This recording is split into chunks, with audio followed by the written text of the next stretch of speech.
Yeah. Ukraine on Air, we welcome you from the heart of the Europe, and we are continuing telling you the truth about Russian crimes in Ukraine. Today is the 23rd day of Russian invasion of Ukraine. Nick Starkov here, good evening. And traditionally we start from the recent updates about the Russian losses in Ukraine. The on-screen graphic shows you the general death range of Russian losses. Yes, right now you see the death range that it is over 14,200 people in Ukraine. Also you see that Russia lost 450 tanks, armored combat vehicles, over 1,448 units, artillery systems 205, multiple rocket launchers 72 units, air defense equipment 42 units, aircraft 93 units, helicopters over 100 units, vehicles 879 units, ships and boats 3 units, fuel tanks 60 units, also 12 operational tactical unmanned aerial vehicles. This data that you see on screen is constantly verified, and the calculation itself is complicated due to the intensity of combat activities. So now we welcome here our first guest. This is an analyst, independent analyst and scientist, Catherine Quinn Judge, based in Kiev, Ukraine. Welcome, Catherine. Thank you. Nice to be here. And today, German Chancellor Olaf Scholz said that this is Putin who actually attacked Ukraine and not the Russian citizens. He said that the current invasion in Ukraine has nothing with Russian citizens, and he defended basically them across the globe from any attacks. What's your take on this statement, and how you can comment it? Okay, here's what I think about that. I mean, I think it's a really important issue. A lot of my Ukrainian friends and colleagues are at this point, saying things like, sort of talking quite frequently about, the sense that there aren't any good Russians, and that we really should be talking about collective Russian responsibility for this war, because so many people over so many years have been silent and have, have sort of, made a deal wherein sort of as long as the refrigerator is full, they don't necessarily, they turn a blind eye to the fact that they're being systematically lied to, and that their country is inflicting horrible pain on other countries, and also racking up an impressive list of political prisoners. I understand that point of view, and to a certain degree, I share the frustration. I grew up in Russia. I love my childhood memories of that country very much. At the same time, over the past week or so, I have basically fallen out with sort of half of my friends who remain in that country. I've told them that I never want them to speak to me again, based on their reaction to the war. So I get it. I get that sense that there is a degree of collective responsibility on the part of Russians. On the other hand, it's not the place for foreign leaders to be pointing fingers at the Russian people. So I think that the attitude of Scholz and sort of statements coming out of the US as well, for example, that long video that Arnold Schwarzenegger recorded the other day about, his respect for the Russian people, I think this is good strategy. It's not the place of people sitting in comfortable, wealthy countries where they have freedom of speech and where the 20th century was not an absolute bloodbath. It's not those people's place to be pointing fingers at the Russian people. So I think that as far as Western countries are concerned, that's the right attitude to take. And I think that it's more likely to win people over than a sort of finger-pointing stance would. Surely, Catherine, but this is exactly what I've wanted to talk with you. Yesterday's great statement made by Arnold Schwarzenegger. Also, let's start from the statement that our official advisor from the office of the president said in response to the statement by Olaf Scholz. Let's see it together.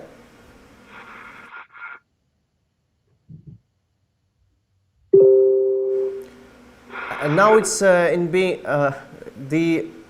this statement is in process of preparation, so now we can continue our discussion. Yesterday, Arnold Schwarzenegger said that he also pointed out that his father was one of the German soldiers, and his father was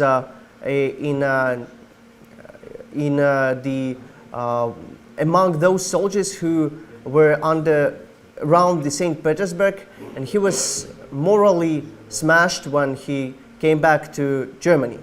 So this is the historical example that shows us that Russia probably would never avoid the historical responsibility.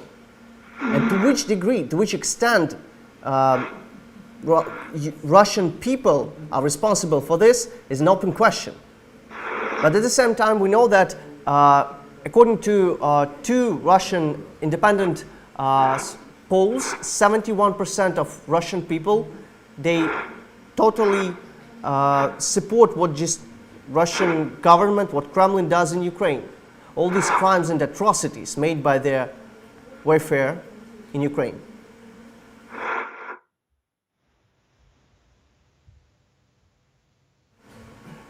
Miss Catherine? Yeah. Are you here? Yeah, so talking about the historical responsibility and what just our official, Mr. Mikhailo Podolyak, said. He said that basically Mr. Scholz is trying to bleach himself to avoid responsibility. Is it so, or to which extent? No, I think that that's good strategy on Scholz's part. Again, I think that Western states do, and Western people, on the whole, do no good. They don't help Ukraine at all when they act like all Russian people are to blame. And I say that, right, having said before that it's understandable and perfectly natural for Ukrainians to feel that way, right? But it's completely different when someone from a liberal, comfortable country who's grown up with free speech does that. And then I would say, I mean, in terms of in terms of the polls that you mention, I mean, I think I'm sort of torn on that front. On the one hand, it's profoundly depressing and angering, and I mean, it's, there are no words. It's horrible. It's horrible to see those numbers. On the other hand, we have to keep in mind just, these are polls by independent organizations, but people don't necessarily feel comfortable saying what they think.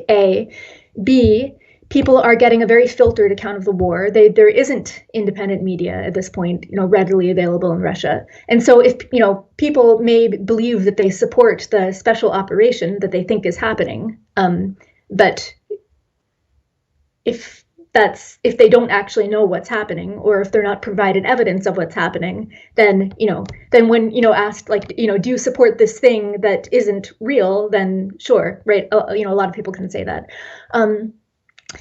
I mean, I think we also have to, right, if we go down the road of collective Russian responsibility, I mean, also have to look at things like, my country, the US, which invaded Iraq based on a false pretense, and, set off a war that led to tens of thousands of deaths, and, on the one hand, unseated a brutal dictator, and on the other hand, led to a situation in which, that country's statehood still isn't really, whole.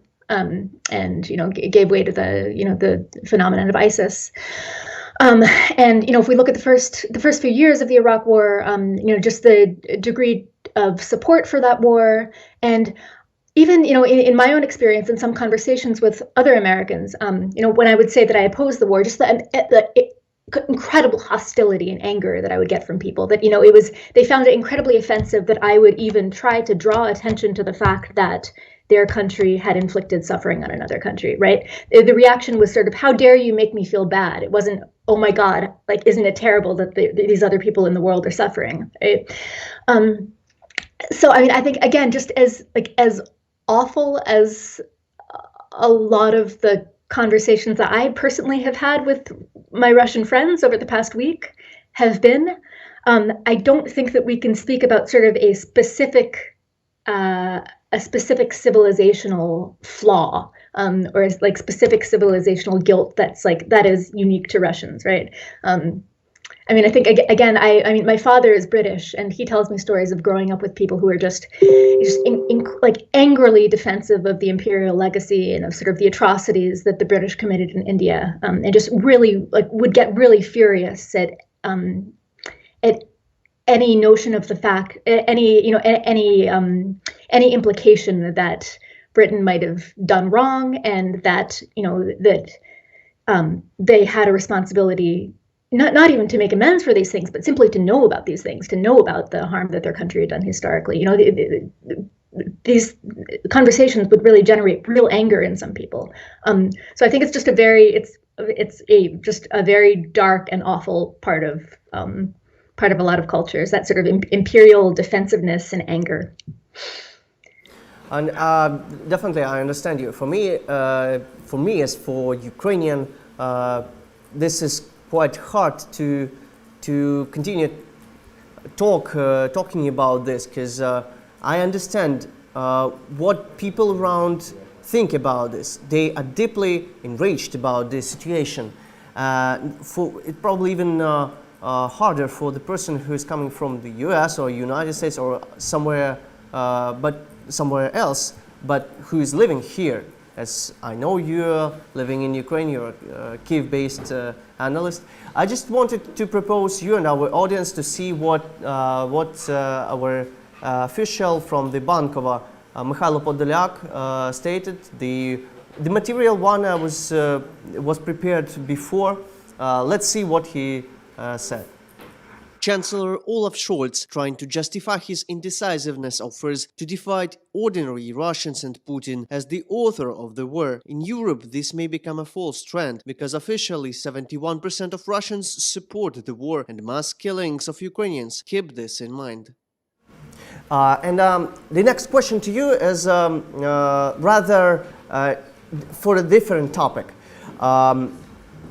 Today, the Ukrainian Foreign Minister Dmytro Kuleba, he gave a big interview to Ukrainian news outlet Ukrainska Pravda, and one of his notes in this interview was about his meeting with Lavrov in Turkey, and he said that there was one moment when he asked, "Let's make now all necessary calls to make the humanitarian corridor in Mariupol safe and effective right now." The answer from Lavrov, citing Kuleba, was no. What does this answer mean? I think it means that Russia is instrumentalizing humanitarian access, much as it did in Syria and much as it did during the Second Chechen War. I think, honestly, this is banal, but I don't think I can say anything otherwise. I think it's a sign that that Ukraine, when it comes to the Russian state, again, I'm not going into the Russian people, but when it comes to the Russian state, yeah, I mean, it is at this point, it's fighting evil.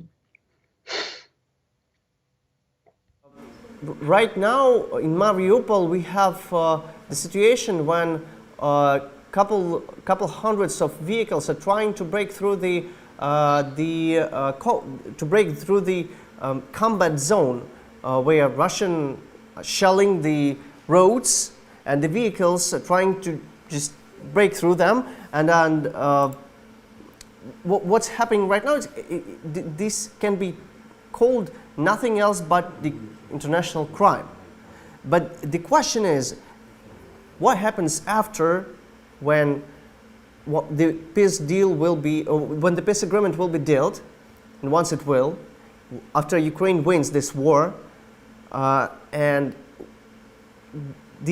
from social perspective and a historical perspective and an ethnographical perspective, what will happen on this territory that was not just, I mean, the Russian society? How should we discuss with them after? Not with Kremlin, not with not with the Russian authorities, but with the society. Yeah. Yeah, no, I mean, I think it's going to be incredibly hard. It's probably going to take decades, and it's probably going to, it's probably going to require processes similar to those that, that Germany went through with regard to its neighbors after World War II. It's certainly, if maybe 3 weeks ago, I would have talked about sort of gradual, person-to-person dialogue, building on existing dialogue initiatives, but I don't think we can talk about that anymore. Not that those initiatives haven't done good work and, maybe, shouldn't continue to exist, but this is something of a much broader scale. And I sort of doubt that, effective dialogue with Russian society is possible as long as the current regime persists. Catherine, thank you very much for your comment. Thank you for your being here basically with us all this time, for your support, and I guess we'll see you again in our next future broadcasts. And now we go for other materials for our audience. This is the next story I want to present to our audience. For the 23rd day, Ukraine is defending itself against the Russian occupiers. During this time, Russians have killed more civilians than even military personnel. Today in the early morning, the enemy carried out new rocket attacks on the cities in Kiev and Lviv. So I propose to see more details in our next story. An air raid alert was declared in several regions at once this morning. Russian troops struck yet another blow against Kyiv. They shelled a residential area in the Podil district. A 5-story house was set on fire by fragments of the downed missile. Rescuers and medics are working at the scene. According to initial information, 1 person was killed and 4 others were injured. About 100 residents were evacuated. The two-wall rule works. We were sleeping in the corridor and it works. Got scared? Yes. There was an explosion and that was it. We woke up, ran to the bathroom. A shell came in. Here we see a large crater. What is terrible, there is a kindergarten nearby. On the other side there is a school. 6 houses were damaged. We can see what condition they are in. The windows are broken and they are no longer habitable. Invaders also attacked Lviv today. Initial reports indicate that 6 cruise missiles were fired from the Black Sea towards the city. 2 of them were shot down by anti-aircraft defenses.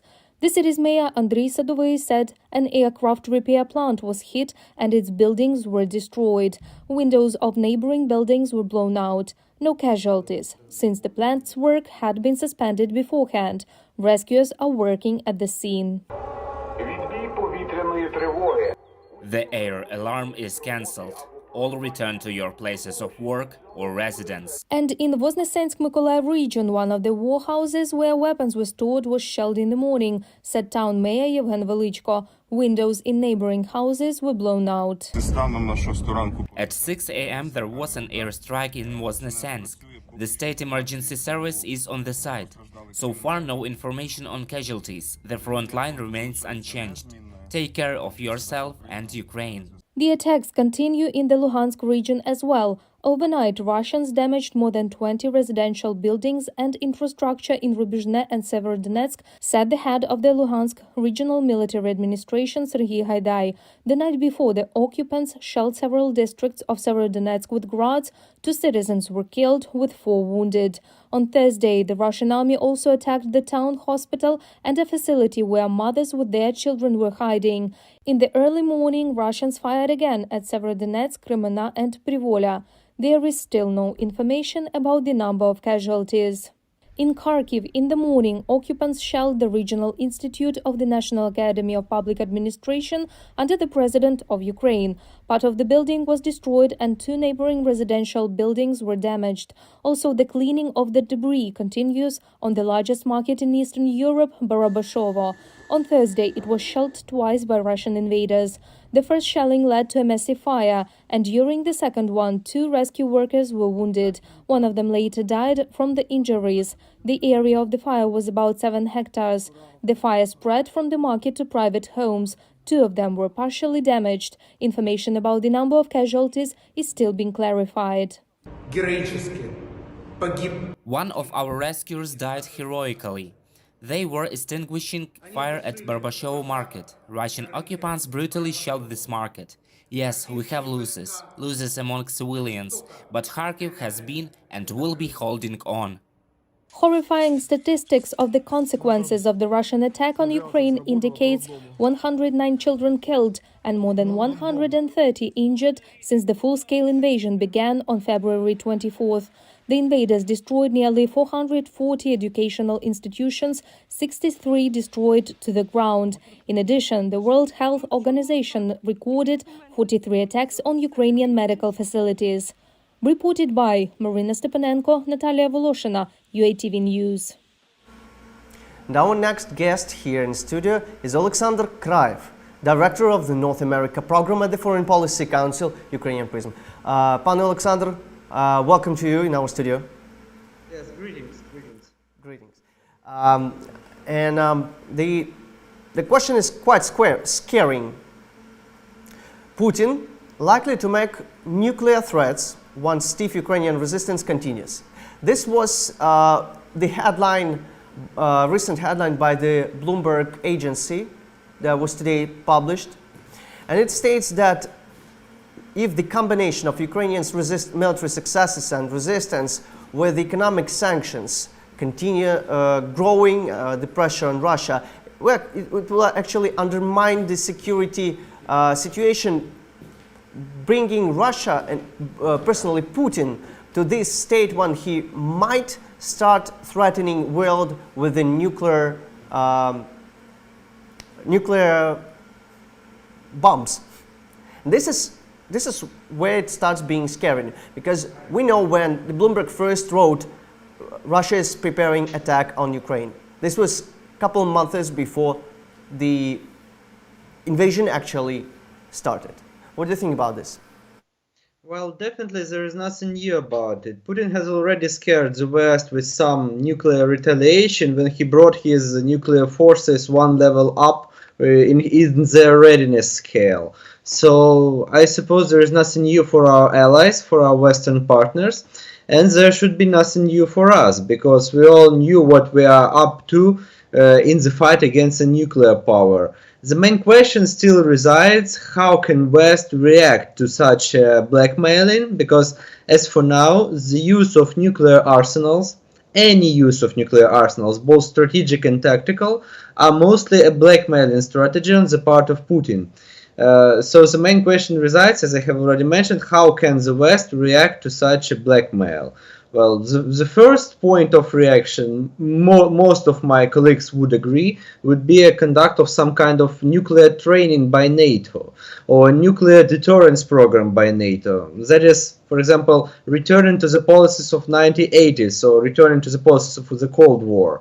And the second issue is also the reaction of economic and political elites of Russia, because their main goal in this war and in their, so let's say, relations with Putin are money. They need money from Putin, they need money from the regime, and only the living can use money, not the dead. So the nuclear war is a no-goer for Russian oligarchs. It is a no-goer for Russian regime lawmakers, so it's only okay for Putin to use nuclear weapons. So we'll see the reaction both from the West and from the inner circle of Russia. Exactly, this is the point, because the whole war, to my mind, was the initiative of the inner circle of the Putin's and the quite thin inner circle of Putin. Even though it's widely supported among the population, the initiator was the circle. And the whole world, I think, now is clear-eyed with Putin's behavior. Some may even think that he would never stop. So I just prepared a few figures for the audience about the nuclear, from Bulletin of the Atomic Scientists, stating that Russia's nuclear arsenal includes a stockpile of approximately more than 4,000 warheads. And of these, roughly 1,570 strategic warheads are deployed on different platforms, in the sea and on the ground. Taking together the fact that 71% of Russian people supporting this overall strategy, maybe not detailing what happens in the higher politics, but they support the overall Putin strategy. Taking this into account and somehow summarizing this, should we expect that something will maybe deteriorate in further couple weeks, months, that situation will be harder and harder for the world? Well, of course, we must be always prepared for the deterioration of the situation, because when you're dealing with a psychopath with a nuclear capability, you should also be prepared for any outcome possible. But at the same time, we should understand that as for now, the use of nuclear arsenals, especially the strategic nuclear arsenals, is also a big concern for Russian military, because as we see, the second army in the world has not provided the success that it was purposed to provide. It did not provide any major victories for Putin and his generals, because as it turns out, Russian corruption, Russian kleptocracy destroyed Russian army before the Ukrainians destroyed the remnants of the Russian army. And if we speak about the nuclear capabilities, where there is a common rule that tactical nuclear warheads should be replaced every 3 years, and the strategic nuclear warheads should be replaced every 10 years. I have very big doubts that any such replacement took place in Russia during the last 5 to 6 years, during the last, so to say, amassment of troops whatsoever. So there is a distinct possibility that Putin's nuclear forces are not ready for a global conflict. So there is a distinct possibility that his generals do understand that in the case of the nuclear comparability with the United States, or even the open nuclear conflict with the United States, Russia will lose. And we also should remember there is no winners in the nuclear conflict, there is only losers, because any aggravation of the nuclear conflict between the major powers is the end of the civilization itself. I do believe that both Americans and Russians understand it, and I do believe that still, at this moment, although there may be some aggravation, as you have already mentioned, but I do believe that this is only a blackmailing strategy. The same one he used in 2014, the same one he used last year during the last amassment of troops, and the same one he's using now. So it's only about the reaction from the West. Alexander, exactly the reaction of the West. Very briefly, excuse me, because we have the limited broadcast. Today was the meeting between Chinese leader. It was a talk between Chinese leader and Biden. What's the role of China in this political situation right now? China is one of the last countries that can circumvent Putin from using nuclear power, and China is one of the last countries that can stop Putin from basically anything. Russia is more and more reliant on Chinese money. Russia is more and more reliant on Chinese support, both political and militarily. So the lack of such support, the lack of such good governance from China will stop Russia from any further aggression and from any further threats. But China wants to be paid for such role. China wants some additional benefits from stopping Russia. Of course, US can provide such benefits, both economic and political. So we'll see the result of such a trade-off.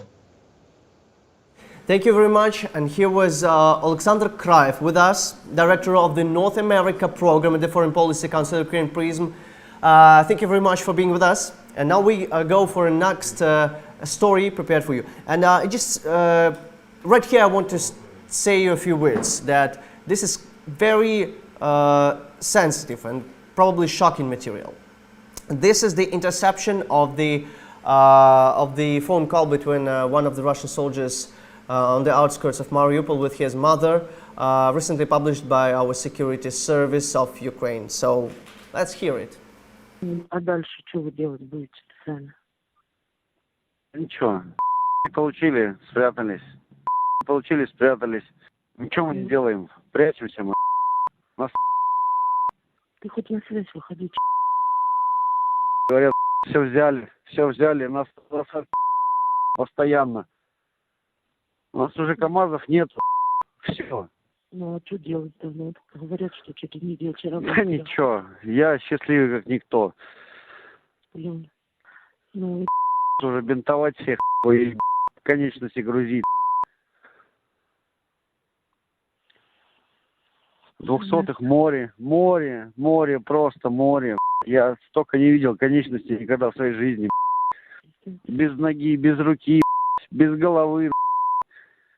Я его знает. Эти кадыровцы, они просто отступили и все. Всем мы стоим просто, нам прилетает постоянно. Я счастливый, мне не прилетает.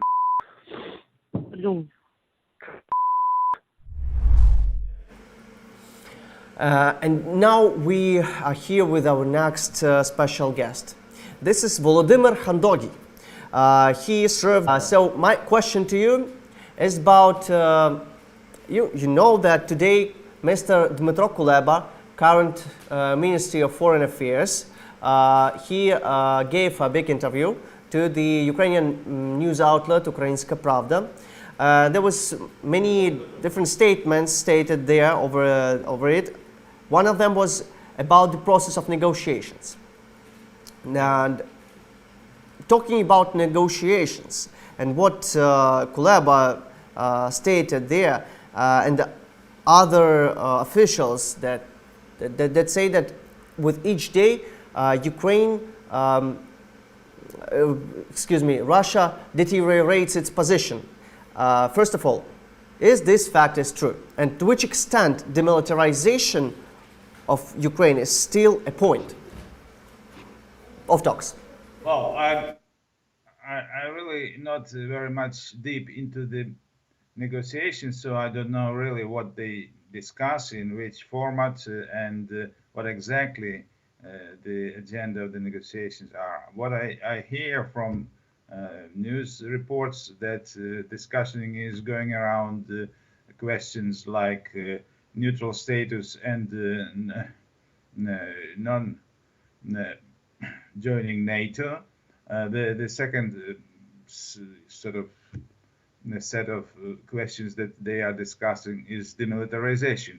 But I really cannot comment on what they exactly are discussing. I agree with Mr. Kuleba. He knows more than I what is going on the negotiations.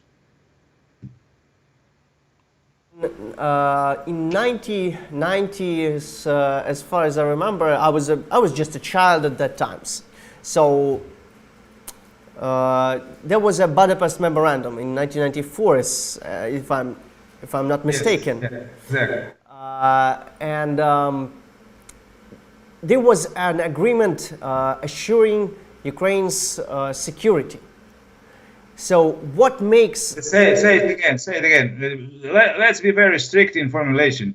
There was an agreement to... what? What do you say? Ensuring that provides some assurance of Ukraine's security. Yeah, Am I right? Yes, you are right. The Budapest Memorandum that was signed by Ukraine, Russia, United States, and the United Kingdom, and later joined by France and China, that is the legal document that provides Ukraine security guarantees in return that Ukraine sort of withdraw nuclear weapons that was stationed on its territory, and that agreement was signed. You're right. But now we see that many analysts and many specialists, they say that this agreement significantly is significantly different in its effect from that thing that Ukraine needs right now. Yeah. In this sense, it's obvious. Budapest memorandum, although in the memorandum there are provisions regarding the security assurances or security guarantees, but in fact, this memorandum was violated by one of its signatories, and namely the Russian Federation. So what I would like to say that no legal agreement is good enough unless there is a political will to stick to the provisions of this agreement. Russia clearly violated this Budapest memorandum first time back in 2014. And of course, today we are not even talking about the Budapest memorandum because Russia just waging an open war against Ukraine. So you're right that this memorandum unfortunately did not provide those guarantees that it was designed to provide. And today, during the talks that are going on between Russia and Ukraine, they discuss a new set of guarantees, as far as I understand, a new set of guarantees that would ensure the security of Ukraine in the future. But I'm very much skeptical about the possible outcome of those negotiations because I cannot imagine what kind of a compromise we can achieve with Russia. So we still, as the civil society, as the expert community, we still have to wait and see what exactly are in those documents that they are going to sign, if at all. So I doubt that under the circumstances when the full-fledged war is going on in Ukraine, when there are bombardments, we can find a solution which would be acceptable to Ukraine. Mr. Volodymyr, I want to propose you and for our audience to take 1 minute to look at our story about Russian wars in historical perspective. Ukraine is not the first. Chechnya, Georgia, Syria, many countries were before. So let's take a quick look on a story made by my colleague, and then we continue our dialogue. Modern history of Russia is a deep longing for the USSR, but not even the monstrous, defective USSR, as it actually was, mostly the desirable image of the communist empire. And the war in Ukraine is not something new for Russians.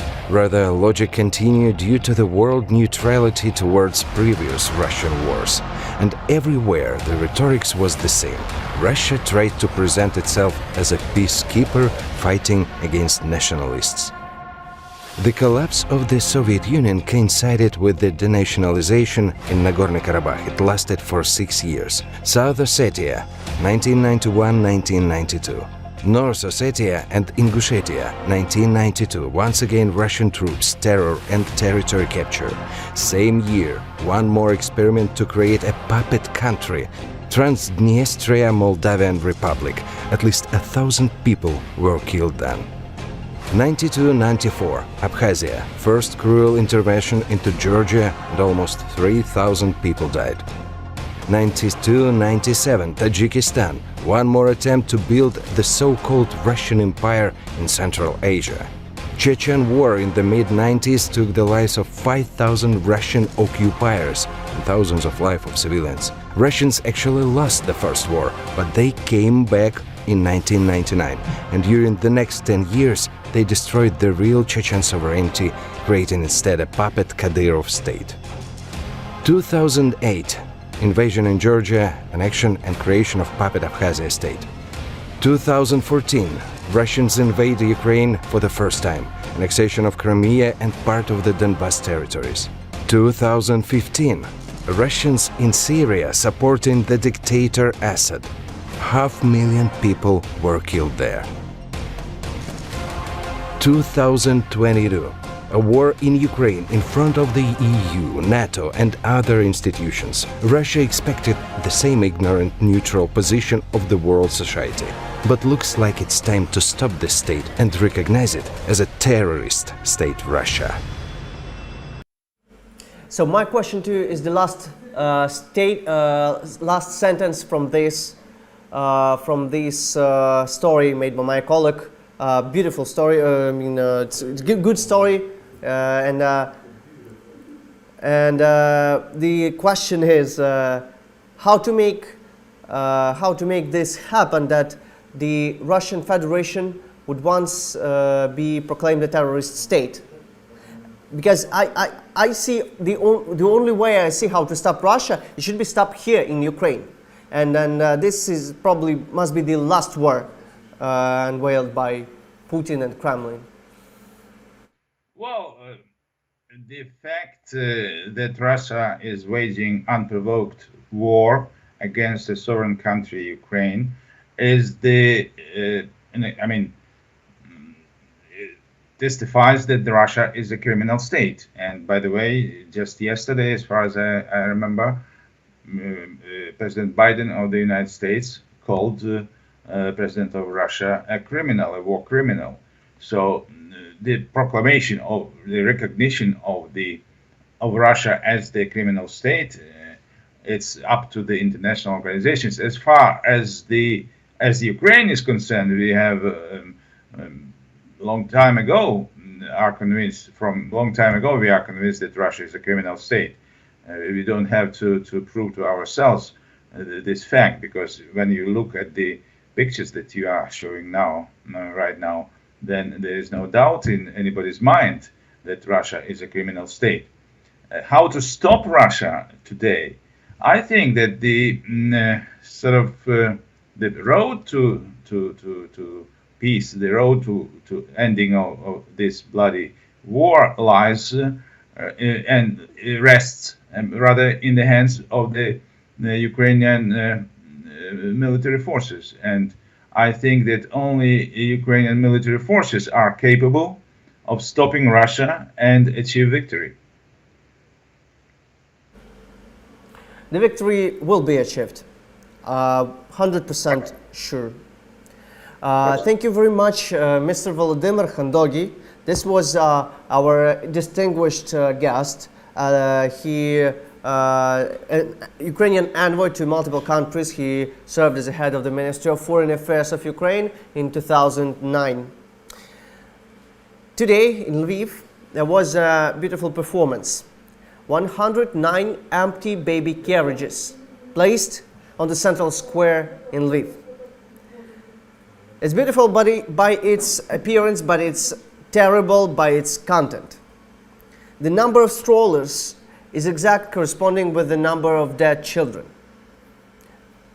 Those children that died over the course of the shellings, and every day this figure grows. Today, despite the war, Ukraine's healthcare system is working. Assistance is provided to all people, all patients. Our correspondent visited the National Cancer Institute and knows more about the life and health of Ukrainians. Tatiana was in the clinic since the beginning of direct aggression. For the first time, to ensure safety, she was evacuated. But just a few days later, the work of the institute resumed. I didn't have any hope. I was told in other hospitals that they refused to treat me. And it's embarrassing. Sometimes we like children and we want some attention too. We understand that time passes, and if we don't do it in time, we will die. At the National Cancer Institute, we were not refused. There are 60 people like Tatiana here. Patients come for treatment every day. According to them, despite the war, the center works in full. Everyone has mobilized and is doing their best. The staff works as much as possible until the last patient. According to the chief doctor, the work is completely normalized now. 195 experts are working, there are enough medicines for everyone, and even planned operations are being carried out.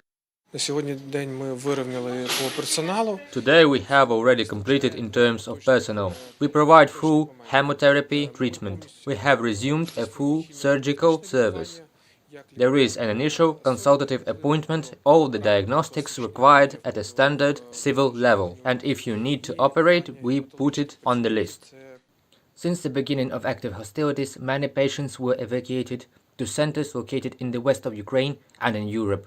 For example, all pediatric patients continue therapy in Poland. Now the institute can accept up to 180 patients per day. Most of staff stay here 24 hours a day.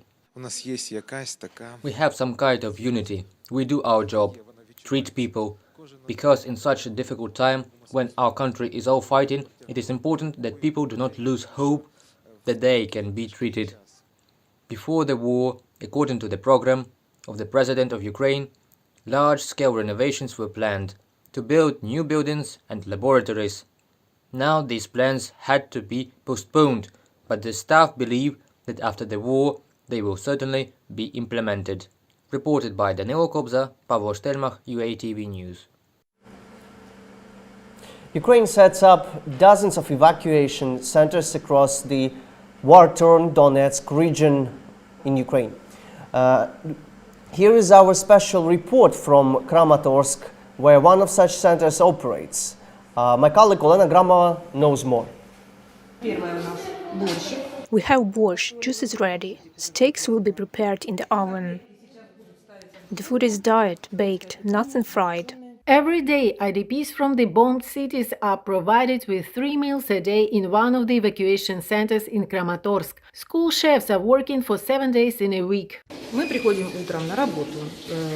We come to work in the morning. The baby food plant provides hot lunches. Breakfast and dinner we make from what volunteers give. We work 7 days a week. In Kramatorsk's humanitarian centers, there are people from 3 regions, Donetsk, Kharkiv and Luhansk. Some arrived by their own and others arrived with the help of volunteers.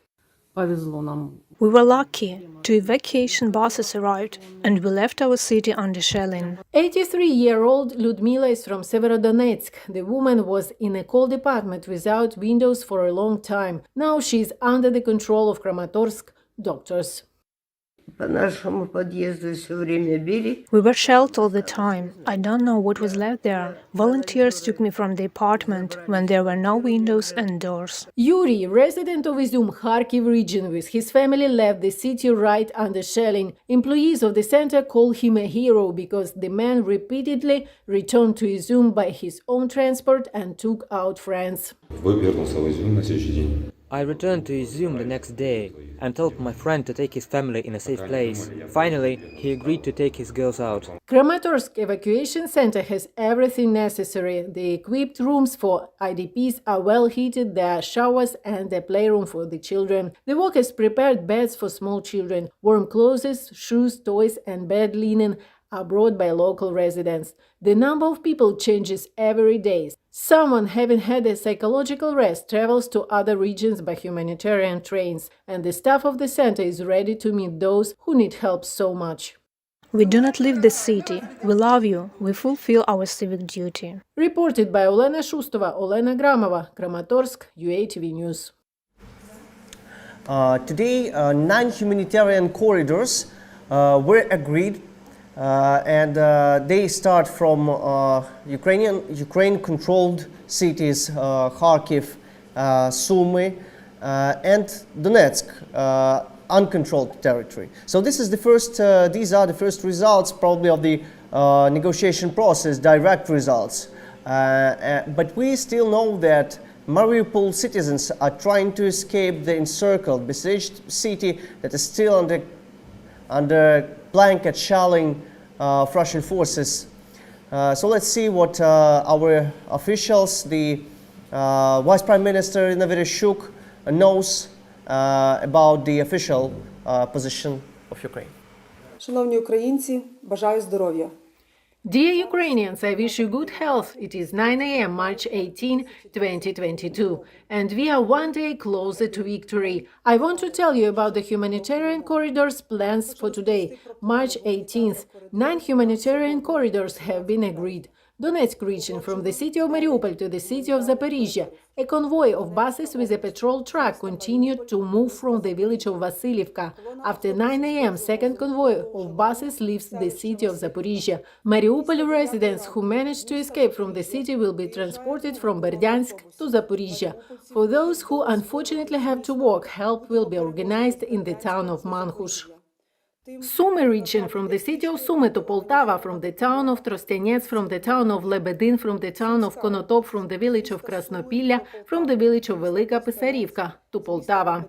Kharkiv region, there is a plan to deliver humanitarian aid to the towns of Balakleya and Izum. We are processing roads for the delivery of humanitarian aid tomorrow to the towns of Kherson and Luhansk regions. I remind you the number of the hotline of the National Information Bureau, which began its work yesterday in the Ministry of Reintegration, 1648 and 044 287 8165. This hotline is designed for collection of first information and communication with the victims. The line will also function in messengers. Please, anyone who has questions, who is looking for information about dead, missing, prisoners of war, illegally detained by the Russian Federation, including civilians, please call and we will help. Let's take care of each other. Everything will be Ukraine. And now let's listen to the speaker of Bankova, one of the 8 advisors to the head of the Office of the President, Alexei Arestovich. Once again, he reiterates the stability of Ukrainian armed forces in Ukraine, and let's just look at how everything is good and calm.